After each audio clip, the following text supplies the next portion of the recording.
In this lecture, we'll talk about supporting your arguments, and in particular, we'll talk about the they say, I say strategy for doing this.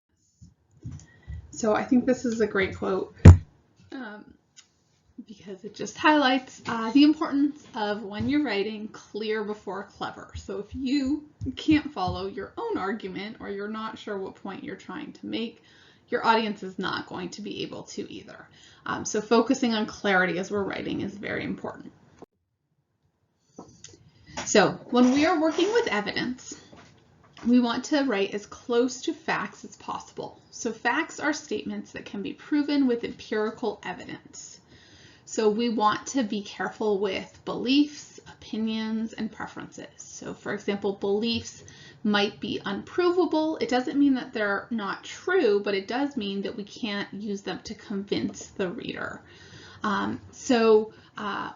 Our goal in writing this paper is to use evidence to prove that things are true. Now, if you don't have evidence, you can still include those thoughts, but you might use words like might or may to be clear that you don't have evidence and you're kind of hypothesizing. So we want to make valid claims, and so there's a couple of things we can do to make sure that our claims are valid and accurate. So one is we want to avoid generalizations. So I see this often in student papers when they're describing evidence.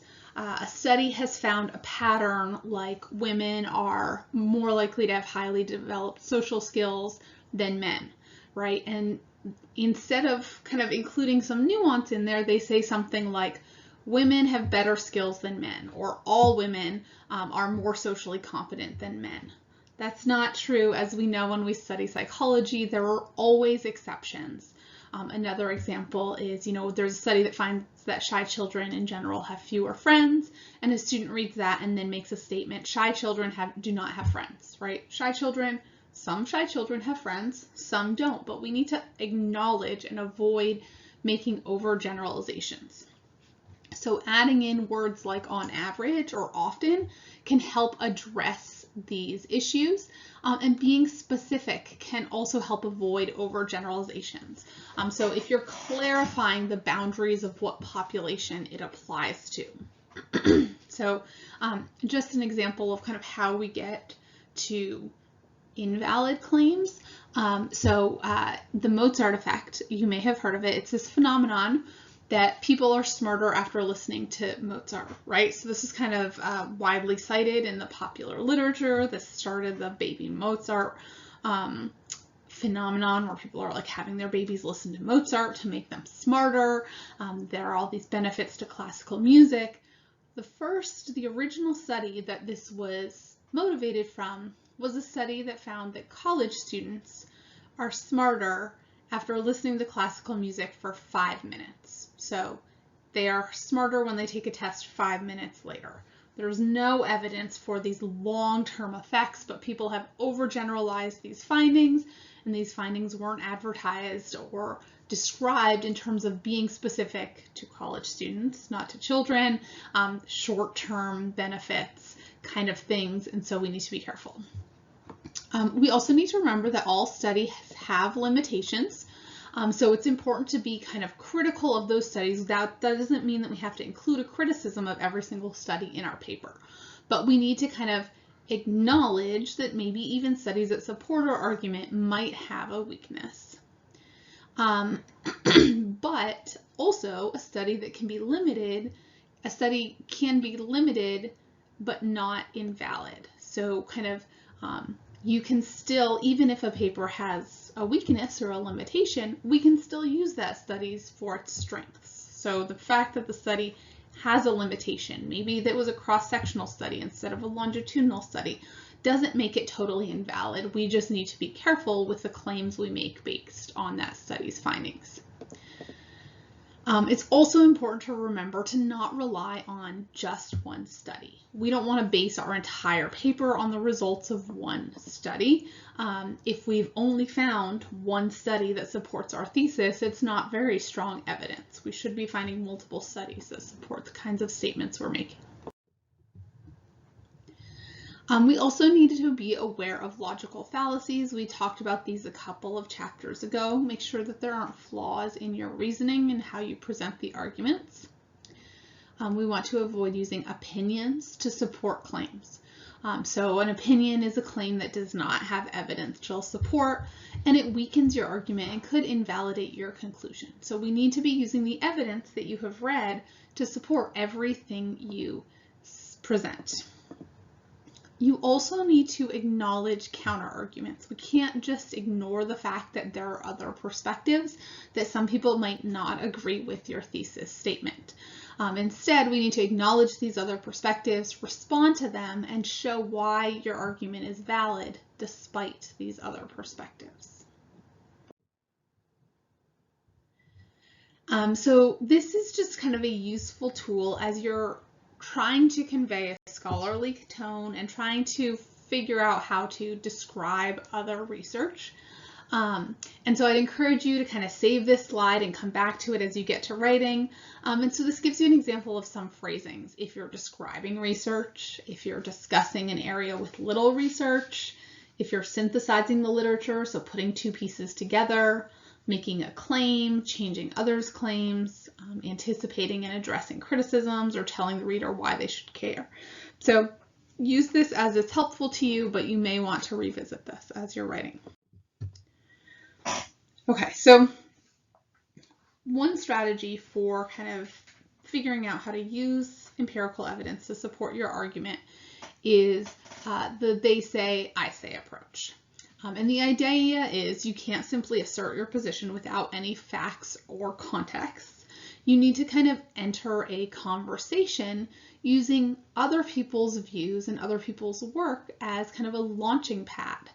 And then once you enter the conversation, you support your case with credible evidence.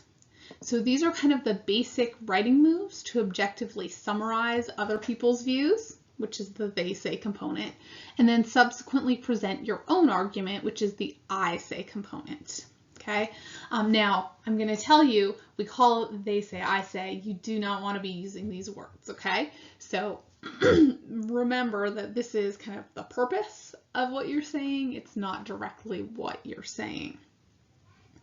Okay. So you might say, instead of explicitly saying they say, I say, you might say something like previous evidence suggests blah, blah, blah.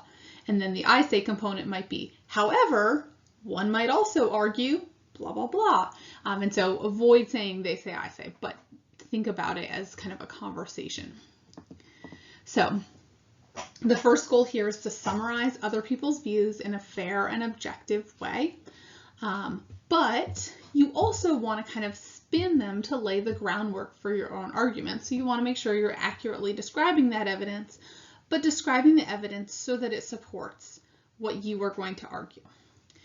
And you also want to make sure that you are making a unique contribution to the conversation. This is why I focus so much on making sure you have a thesis statement that makes an argument. You're not just reviewing the literature, you're reviewing the literature with a purpose to add to the conversation. So as you're talking about other literature, you want to disagree with a reason. Okay, so if you disagree, you need evidence to support your disagreement. So, so-and-so might make this claim. However, there's other evidence that suggests that this is true. If you're agreeing with someone's claim, you don't just want to say, this is great, this is the end all and be all, but you want to agree with a difference, make a novel contribution by adding a fresh, unique idea. Here's a bunch of evidence that suggests X, but there's also evidence that we could combine with it that suggests that X affects Y. So adding that new piece. You want to make sure that you're clear on what they are saying versus what you are saying. And again, remember that you don't use these phrases, but it's the general idea. So you use citations, are a very important way of making clear what other people are saying, and also signal phrases to kind of make that source attribution clear. Other evidence suggests that. It's a really clear way of saying this is someone else's idea. And so those are really important in indicating to your reader what's your idea versus what's their idea. The anticipate and address criticisms and limitations. You always have to think about kind of the counter arguments. So in your final paper, you will need to acknowledge a counter argument and have a small section on it. We'll talk more about that as we get there, and you should already have that built into your outline, but we do need to acknowledge other perspectives. I'll talk more about that. And then finally, you want to tell readers why they should care about the arguments being made in the paper. So this goes in the introduction and in the conclusion. Why does this paper matter? Why does this argument or perspective matter? Okay, so acknowledging the other perspective. So from the they say, I say readings, this is disagreeing with a reason. If you write an argumentative essay and pretend that no one has ever had a different opinion than you, your readers are going to be suspicious. So for your assignment for this week, you do not need to acknowledge the other perspective, but you are going to need to have a section in your paper that has a counter argument or different perspective. So keep this in mind, not necessarily for this week, but as you're moving forward. So you have to acknowledge that other perspective. What I recommend is putting the opposing argument towards the end, but it shouldn't be the last thing you say. So I recommend that you present all of the evidence to support your thesis first, and then you explain the evidence against it and why the evidence is wrong. So you don't want to just present it. You also want to explain the weaknesses by disagreeing with a reason. So maybe my thesis is that intelligence is primarily influenced by nurture rather than nature. So I might say, therefore, all this evidence that I just presented suggests that intelligence comes from nurture and the environment.